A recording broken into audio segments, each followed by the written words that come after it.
game. There's really not a lot of ways for BLG to punish, even if that Misfortune and LeBlanc are going to be pushing forward. These are champions that do kind of want to snowball, and I don't think you have the best synergy here with the Lulu, who's not...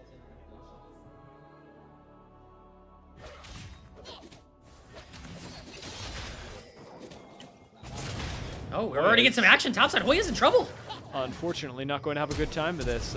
Chain does go wide, but the flash from Knight will secure first. Not for no reason, and now with no flash on the Kiana, that one champion that really dictates how this entire game will go has significantly less playmaking tools, and this could be a little bit difficult as I can walk up. Oh no. One's in trouble It's here. happening again. He walks in thinking that he's safe, but he's not. Shun pops out of the bush and jump scares. Once again, it will be a 1-for-2 in the mid lane, but a double kill for... Ping's coming down, actually, onto the invade here. They could look to dive if they really wanted to do that. Hoya, stolen ult! That's big! Hoya answers back from minute 1. Going to steal away some camps, but it will just be a trade of steals. Maybe on the top side here, they could look for a dive on Bin. Level 6 already for Guan and Bin. No rage, Knight's here. Nothing to do. In comes the Twisted Fate, and Care is going to help secure that kill, but Knight has roamed up to help things out.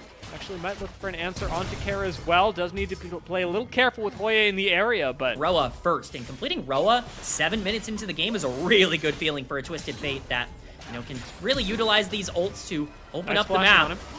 This could get a whole lot worse. Shun already showing up in the mid lane. Doesn't have ult available just yet, but... Caster Blessing on the bot side in game number 2. Caster Curse in the mid lane here for game number 3, with Care immediately dying with that Roa stack. Knight has 4 kills on this LeBlanc. He's moving to the top side as well. They want to dive this Sylas. Could easily make it 5, and over the wall he goes. Hoya low, Hoya gone. And that is... I guess not making it 5, since Bin did get the kill, but it's 5 in my heart.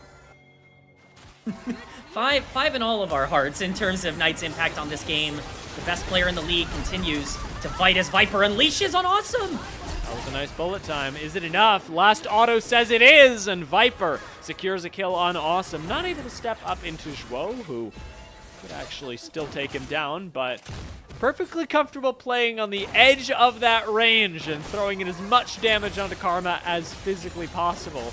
BLG will be able to shove in yet another wave, and that means a gold lead generated bot lane, and the first time that we see BLG take the first dragon of the game.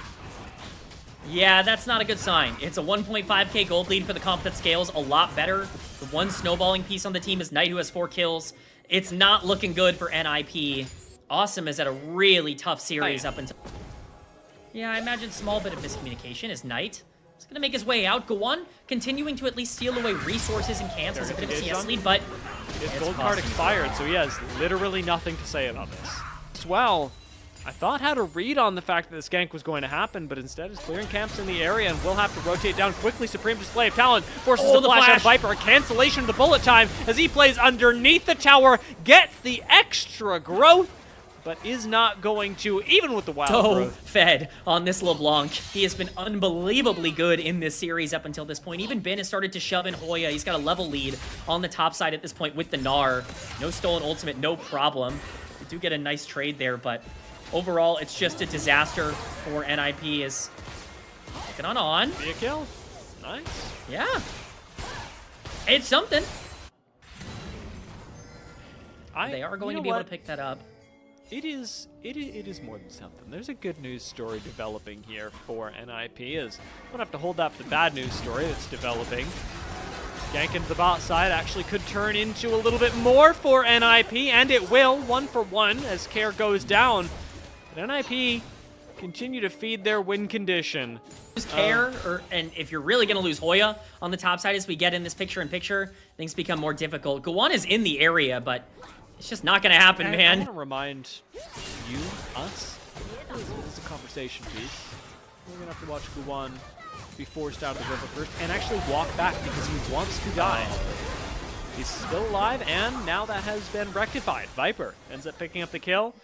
A situation where Guan had absolutely no right walking up, and Shun actually did with the wild growth. Gets a little bit of shielding as well, survives for a very long time, enough to let Viper channel the bullet time, but maybe they've overstepped, maybe! Awesome is popping the heck off with a triple kill and chasing down Knight, even forcing a flash out of LeBlanc. On the scoreboard there after that one, but again, for NIP, they've got the tools. Does Hoya have the tools to get out of here? I think, I hope. He does not. I guess not.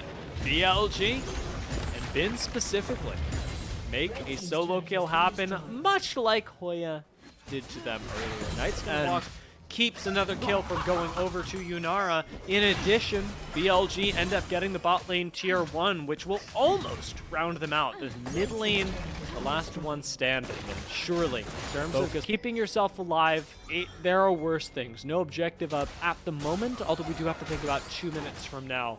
The Hextech Dragon that will be up. Guan, unfortunately, likely not going to survive to that point as he gets chained up and taken down. Supreme display of talent erupts to celebrate his falling as flash forward from Awesome. Might kill Viper, but he gets polymorphed and taken down. The assassination comes out of Knight, and this time it's going to be BLG who managed to take the fight. Flash away over the wall is answered by Care, but Shun is still all over him. Stun comes out once again, slowed underneath the tower. Shun might just commit for this. Dash. Shun is going deep. Not up in time. But this was a big blow that was just dealt to NIP, taking Awesome off of Summoner's Rift, even for the seconds they were able to, and importantly getting gold onto their own carries once again.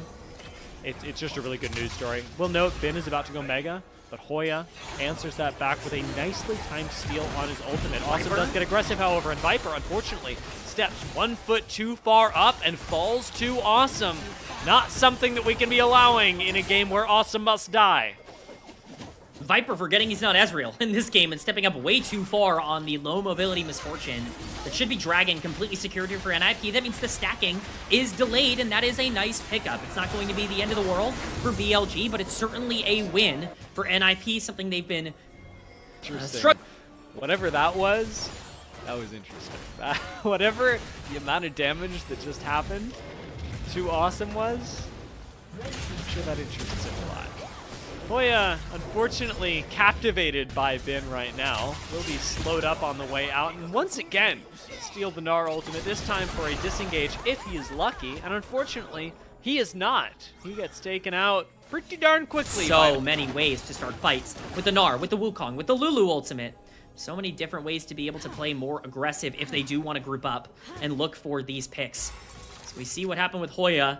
A lot of wandering for this Sylas. If Awesome ends up dying there, things could get really bad for NIP. Same thing for the Hoya teleport. If those chains land on a Knight, he probably kills him, even with the lack of gold that he has. Cosmic Drive and Rocket Belt is that strong on that champion. Scary, even though he's down 3,000 gold. It's crazy to say that, you know, one chain could really actually make a bit of a difference in these exchanges. My question, though, is where is Knight? Where is he going to put that pressure? What's he going to do? Here's the answer. My bad. We found it. We found it. The vision control is where it begins, brother. BLG, they now having taken one pick, are going to be able to threaten Baron. Finding another would secure Baron for them, and unfortunately NIP just don't have a whole lot of options to walk up into something that they know is a 4v5. Instead, it's Shun who has plenty of space to walk up, force a supreme display of talent that hits nothing, and solo kill Guan. With a jungler down, NIP must answer or lose Baron, and it looks like they're losing Baron. Yeah, I don't know how you answer here. 35 seconds on a Kiana that's already desperately far behind in terms of resources and gold. Shun, yes, he's a little bit lower in health. He's got a Guardian Angel completed, so even if you want to feel like you can take down this jungler, he's still going to be able to survive in some key moments. It will be a trade of tier 1 mid lane, but if that's your trade, that is a desperation play, as this Baron is off the map and in the hands of BLG. I can tell you that 100 out of 100 times I would trade tier 1 mid lane for Baron. Exactly as you say, it is a sign of desperate times for NIP, but they make the trade, and unfortunately they trade a little bit more than they wanted to. Care loses the game for a little bit. He loses the game, like his own sense of the game, not loses the game for the team. And that costs him. This also going to cost Awesome, as everybody's game sense just seems to have been completely thrown off by this Baron play. We know that BLG are in the bush. We know that they're walking into your jungle. And NIP lose the Baron, but they also lose all sense of where BLG are on the map. I'm just watching the bricks on the building slowly fall and crumble everywhere on the ground. It's play after play. It's dynamic pick after dynamic pick. It's BLG excellence everywhere across the map. And with these death timers, BLG could push for a lot and potentially even game here. Certainly depends on what picks, if any, they can find. The inhibitor sure to fall, no question about that. And the rest, really up to Shun, as he'd be their pick machine for now, being no rage. Shun is setting up the mid lane wave to hopefully grab a tier 2 tower, something that seems unlikely with 3 members of NIP in the area, but a respectable possibility nonetheless, especially as BLG take to the map once again. Yeah, they are on the map, and they are feeling like they can basically get away with whatever they want here. It's a 6k gold lead, not the largest they've had in this series, but an 11-kill LeBlanc will certainly make it feel a little bit scarier. 10 stacks of the Magi's completed. Knight is a scary, scary man right now on the Rift. 4,000 gold lead for this Gnar on the top side, who has been terrific. Bin has been phenomenal throughout this entire series, and with the Siege coming down, with the rest of this Baron buff, we'll see what NIP can do to dissuade this. Flank on the way for Shun. And in comes the 2-man engage, does manage to catch a single member completely isolated. It is Care that goes down, a double kill goes the way of Viper, but Hoya wants to answer back, does get out over the wall as he retreats, and ultimately finds the kill on Viper, but it does little for the mostly dead NIP squad. Everyone but Zhuo has been taken out, and Knight, not a care in the world, has plenty of time to spend harassing the support. Does go down. It's 1,000 gold shut down to Zhuo. Doesn't change much, but it does look pretty cool. Knight said he wanted to face Zhuo in the playoffs. BLG chose NIP, and doing so will get them into round number 2.